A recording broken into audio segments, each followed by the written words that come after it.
Welcome back to Houdini Isn't Scary Project, Part 1, Intermediate Objects. So this is the continuation of the Houdini Isn't Scary series, and there'll be a playlist so that you can follow along from all the way at the beginning to where we're going to end up. So that playlist is linked down below. Also linked down below, which I highly suggest you check out, is a Patreon post that I've made for everyone. So it's free to access for everyone. You don't have to be a patron.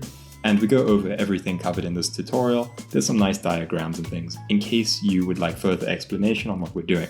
So what are we doing?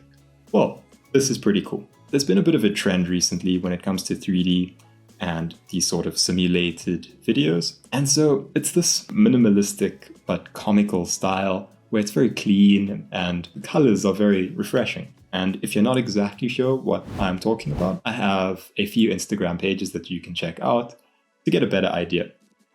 So firstly, MT01, this is Matt Taylor. I highly suggest you check out his work. He does some really cool things. So for example, I love this one. It's very clean, pastel colors, and very simple, but very striking. Then we can go over to Travis Ragsdale. He also does these really interesting effects. And his, a lot of the time, are less simulated and more animated. And then there's also Arc4G. And as far as color palettes and clean looking renders go, this is brilliant.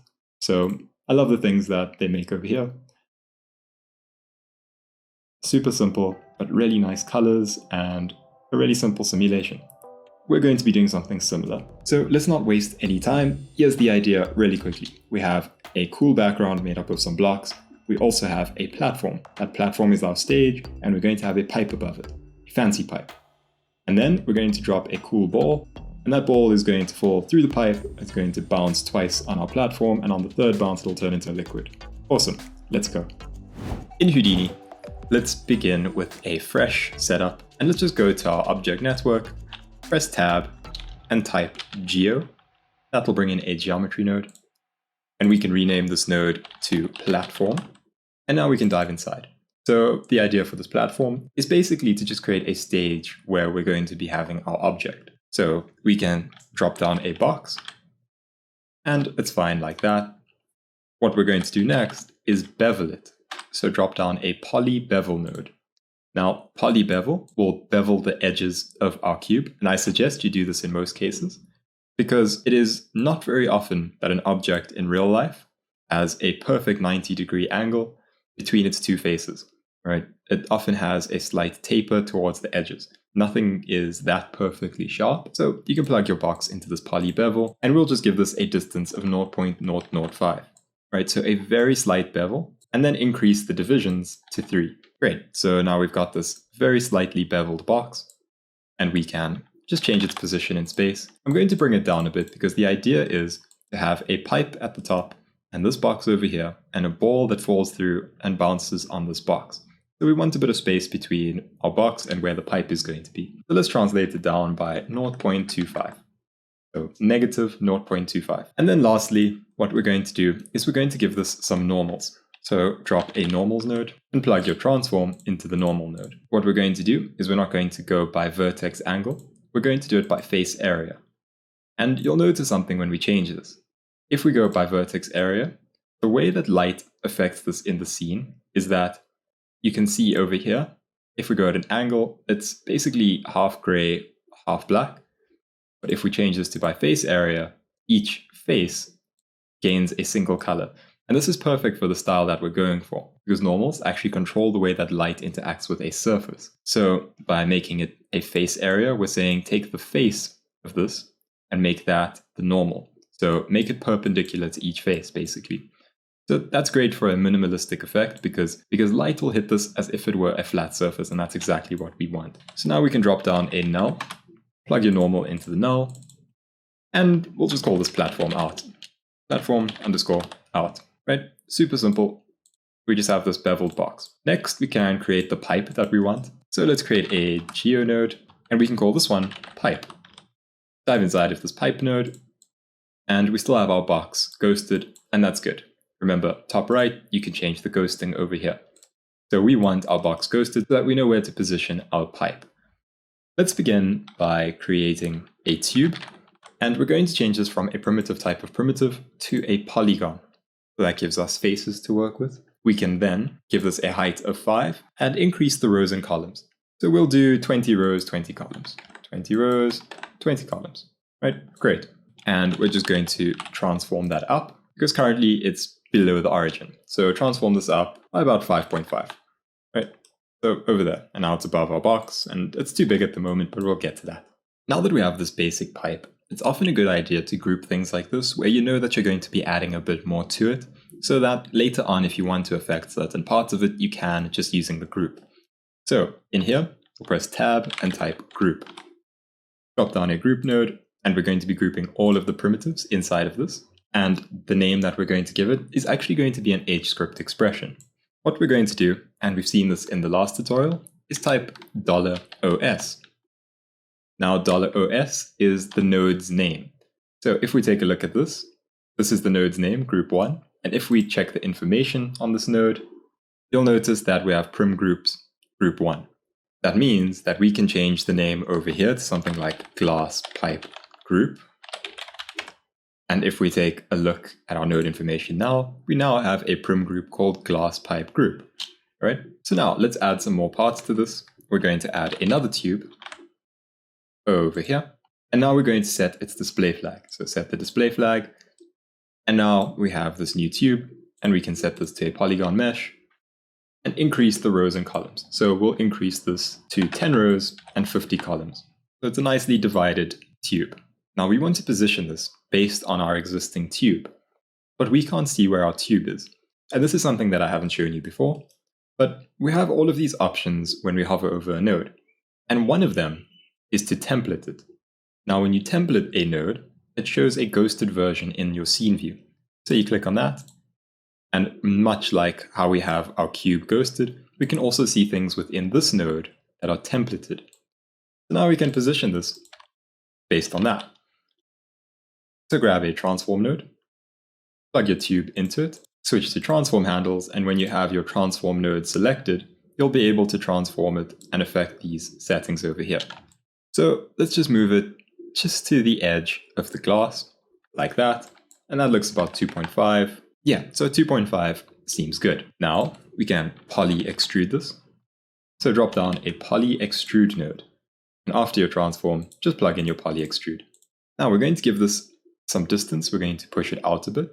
So increase the distance over here, and 0.15 will probably be good. And remember, this doesn't have a backface. We have to tell this poly extrude node that we want a backface. So scroll down and just say output back. Now we also have that back group. And let's add one more segment to this pipe. We can duplicate this over. If we click and drag over these three nodes, we can hold Alt and click and then drag over. If not, you can just rebuild these three nodes. But we're going to do it like this. Now, if you want to template the glass pipe plus another group, you can hold Shift and click on the template for this one as well. Now you can have two templates. Usually, if you click on one, it'll only template one object, but you can hold Shift and then click on another to template more than one. So now we can adjust the second one. Let's just move it up even further, about there. That's 3.5. And we're actually going to adjust the height. So let's make this height 0.25. And then readjust on our transform node. So we can bring this down to about there. That looks like 3.15. And now I want this one to be slightly thinner, so we can decrease this distance to 0.125. And so now we have these three tubes. And I'm going to firstly merge these two tubes together. Right, these two over here. And then drop a group node and group them. So like we've done before with our glass pipe, we're going to put $OS in the group name. So $OS. We're going to rename this one to pipe end group. This is the end of the pipe. Now we can very easily just merge these two together. Drop down a merge node, press tab, type merge. We'll plug our glass pipe group and our pipe end group. And then switch our display flag. And we can switch off our template now. And you can just switch off the template by templating this main object over here and then clicking it again. right? So switching off all templates. So now we have this tube. Now let's just position it so that it's smaller, drop down a transform node, and transform this to 0.1. We'll also just translate it up to 0.75. Now, you may be thinking that this pipe is too thin. And now if you wanted to make it thicker, you'd have to change your settings on 3 different tubes, right? Because say we change the radius scale on this main pipe, you'll see that it grows without affecting the others. Now, that's not a great way to work in Houdini, because this is actually what Houdini's really, really good at. And that's proceduralism. So what you can do is you can actually right-click on this radius scale for our main tube. If you right-click on that, you can say copy parameter, right? So you click on copy parameter from this tube 1, then you go to tube 2, and on its radius scale, you can say paste relative references. And you'll see that it says this ch, and then there's an expression. So this is basically saying channel inside of this node, tube 1, radius scale, right? So it's fetching the radius scale off of tube 1 and applying it to tube 2's radius scale. And now if you click on the word, you'll notice that it says 1 over there. And if we adjust the radius scale on our first node, the second one increases as well, right? They're now linked. And if you click on this word again, so you have this, and you can now affect this as you would a number. So if you wanted to add a bit of padding to that, you could say plus 0.1. And so there'll always be a bit of a gap between it now. Or you could just multiply it by, say, 1.001, and there'll always be a slight gap between this tube 2 and tube 1, because now its value will always be slightly bigger than the original tube's value. We can also go to tube 3, onto radius scale, right-click, paste relative references. And we can also multiply this by 1.001. And now, if we want to make any changes to our tube in terms of thickness, it's super easy. So we'll set this radius scale to 2. And that looks good for our pipe. So the last thing to do is to just add a null. So tab, type null, plug it in at the end, plug your transform into the null, and we can just call this pipe out. So this is the combined pipe. It has our pipe ending over here, so that's those 2 extra tubes. And then it also has the main tube. So let's add the last piece of geometry. The last piece of geometry that we're going to add is a background. So let's go ahead and drop down a geometry node, and we can just call this one background. Now, if we dive inside here, we can go ahead and drop down a grid. So tab, type grid, and we now have a grid. We're going to drop down a transform node and scale down our grid to 0.5 so that it's a bit smaller. So this grid is going to have a whole bunch of blocks copied to it, and they're all going to be different sizes, and they're all going to fit onto the grid. And that might feel like an undertaking. How do you make a whole bunch of blocks that fit within this grid? But it's quite easy in Houdini. So what we're going to do is we're going to drop down a scatter node, and what a scatter node does is it turns a geometry into a bunch of points. By default, it'll make 1,000 points, and you can see this if you click on your node information, points 1,000. And that's the force total count. It's making 1,000 points. We can drop this just to 20. So now we have 20 points that are randomly scattered on our grid, and you can switch on display points if you can't really see them. So we have some points, but now what? We now want to place blocks at each of these points, and each one of those blocks should be a random size. So you may think to use a copy to points. So we can try that.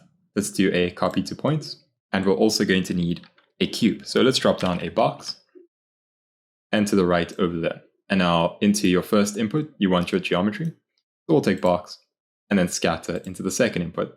And now if we copy to points, we have a bunch of boxes, right?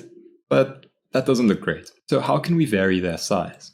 Well, we've done something similar with color in the past, where we've randomized color per point and then transferred it with a copy to point to a geometry.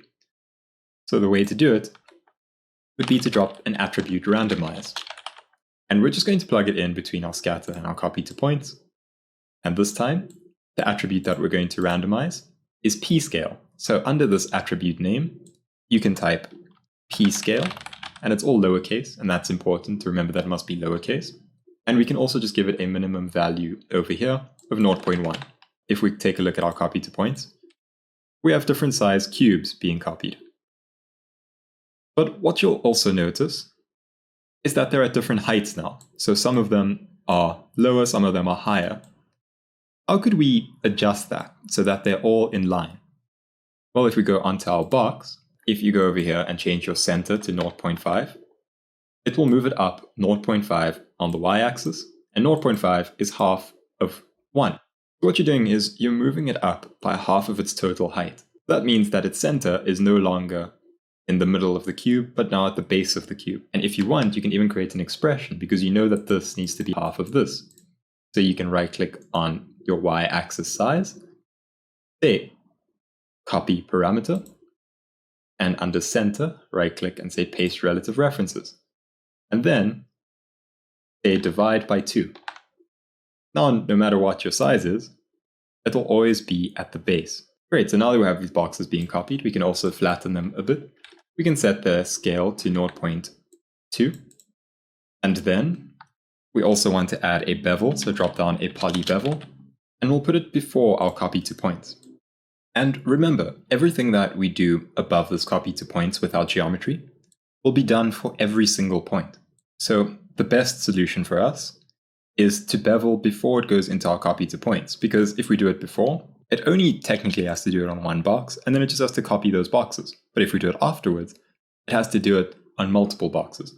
So try to do all of your work on the geometry before it comes into the copy to points, not after.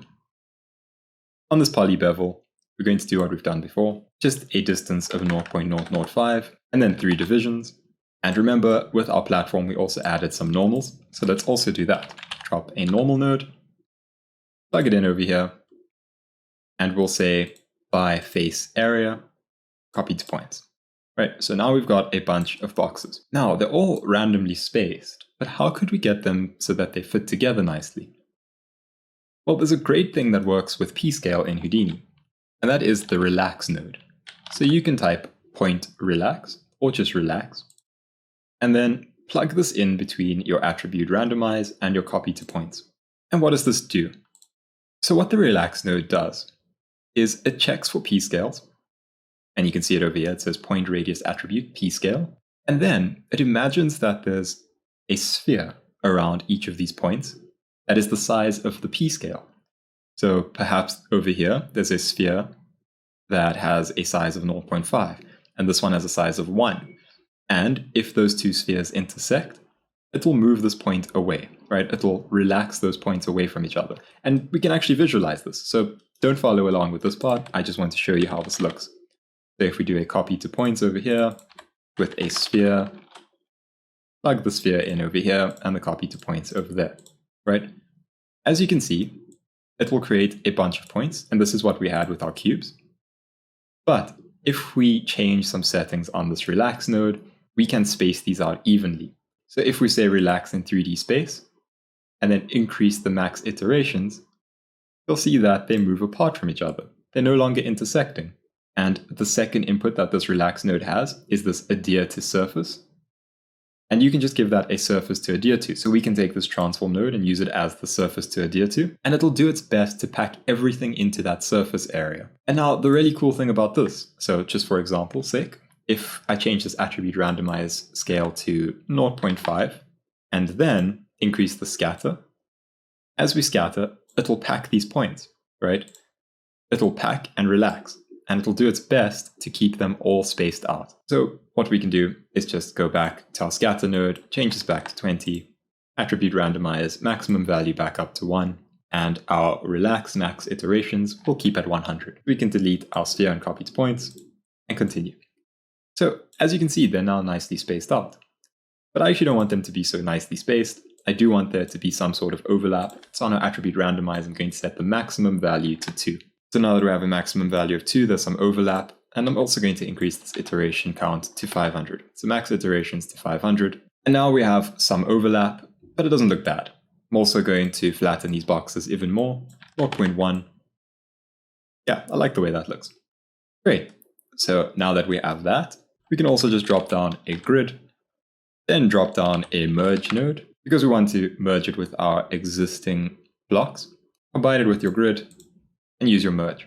And you'll notice that this is black, and that's actually an issue with normals. What you can do to fix that is you can also drop normals onto your grid.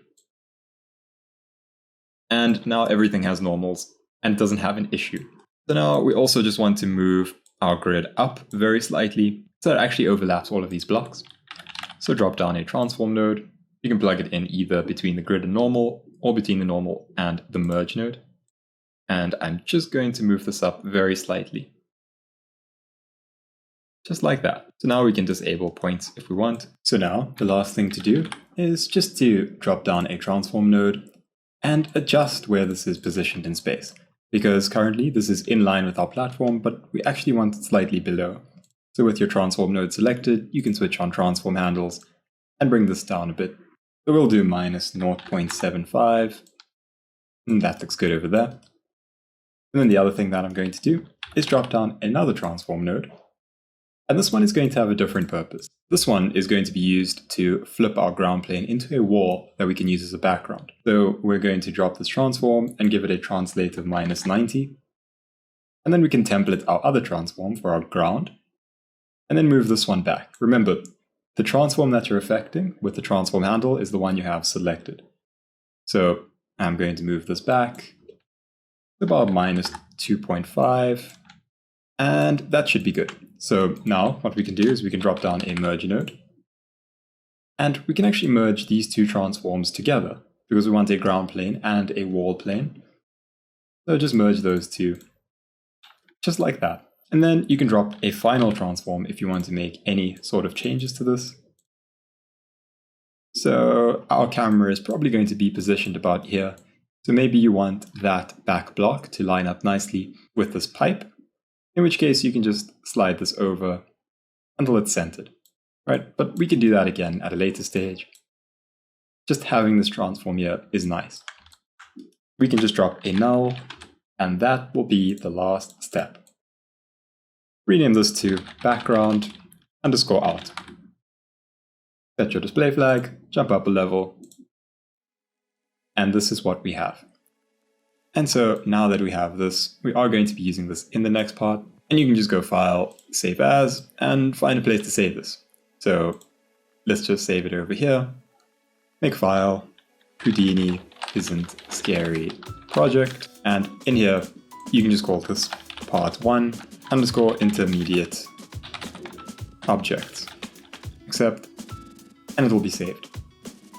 So that's it for this tutorial. I do hope you enjoyed it. We went over quite a few things. We went over how to use a whole bunch of new nodes, such as the relax node, how to use normals properly, the scatter node, the bevel node, and we used some new HScript expressions. We used $OS to name our groups after the name of the actual group node. We also used relative references so that we could link up values. And so I hope that this helped you understand objects in a better light and understand how to work with geometry in Houdini. If it did, please consider leaving a like, subscribing, and leaving a comment. It's always nice to hear from all of you. It really helps us know that what we're doing is giving value back. And as I mentioned earlier, you can head over to our Patreon. There is a free post explaining everything in this tutorial with more diagrams that you can go into and help you understand everything a bit better. And it's there just because Patreon does give a nice platform for us to put up images and descriptions in a very readable and friendly format.